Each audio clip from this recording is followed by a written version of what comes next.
Depression is a medical illness that makes a person think and act in a negative manner.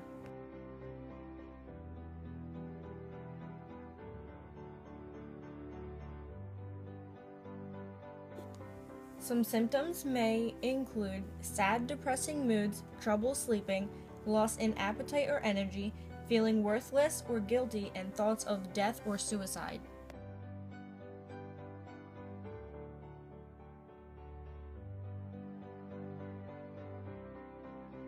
One way for a family to cope with someone in their family having depression is for them to research so they understand better what it is and how they may be able to help them.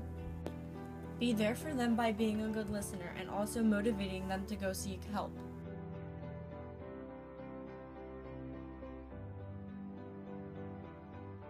One thing to remember is to always be patient because recovery is a process and will not happen right away. Something else to keep in mind while helping someone who's depressed is to think about yourself. You have to keep yourself happy because your emotional strength will also help them in their long-term support. Encourage them to exercise because by doing so, they will live a happier and healthier life.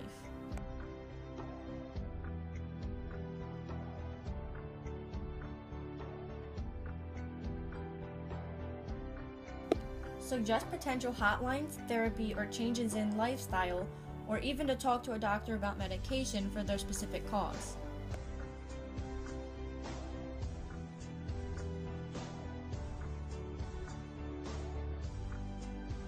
Depression is not an illness that can be prevented. However, the depressed moods that you can get can be avoided. Try talking to friends and family for advice, therapy, long-term treatment, joining a local support group, or even seeing a doctor.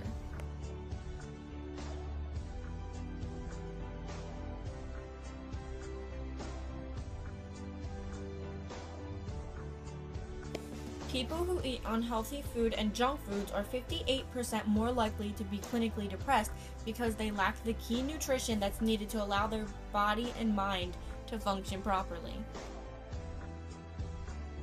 Metals such as lead, mercury, and cadmium build up in the body, and it doesn't take a large amount of it to cause long-term damage. People learn to deal with their emotions by learning to tolerate them rather than letting them out, which could lead to people feeling anxious or scared to feel happiness because they're not used to it. Looking for happiness in things that can't provide happiness just leads to people trying to find more things to fill the void, which only worsens their depression. Exercise helps to lower stress and keeps a person happier and healthier. Moving the body releases feel-good endorphins, helps with detoxification, and have calming effects, but 80% of people do not exercise regularly. The natural flow of emotions cleanses the feelings from the body and allows the person to recover, which is why they tend to feel better after crying.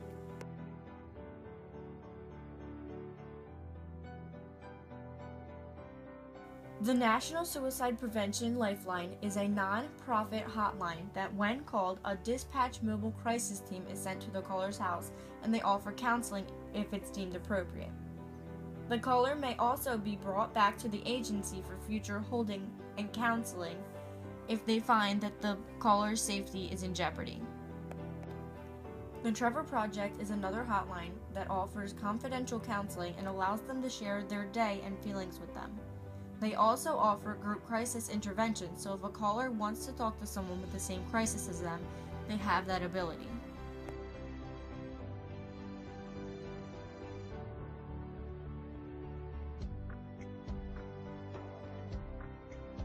One of my main issues that I've talked about is eating disorders and self-harm and anti-bullying. I've battled with depression, and one of the main things that I've overcome with those issues is building myself on the inside.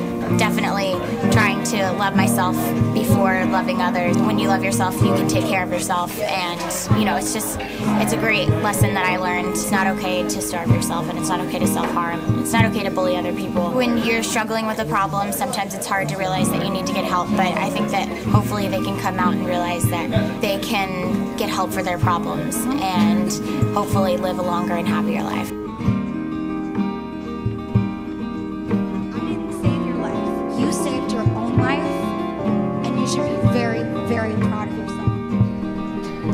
utilize your time here, because this place will change your life, because it changed mine. There needs to be a role model out there, and for the first time in my life, I actually feel like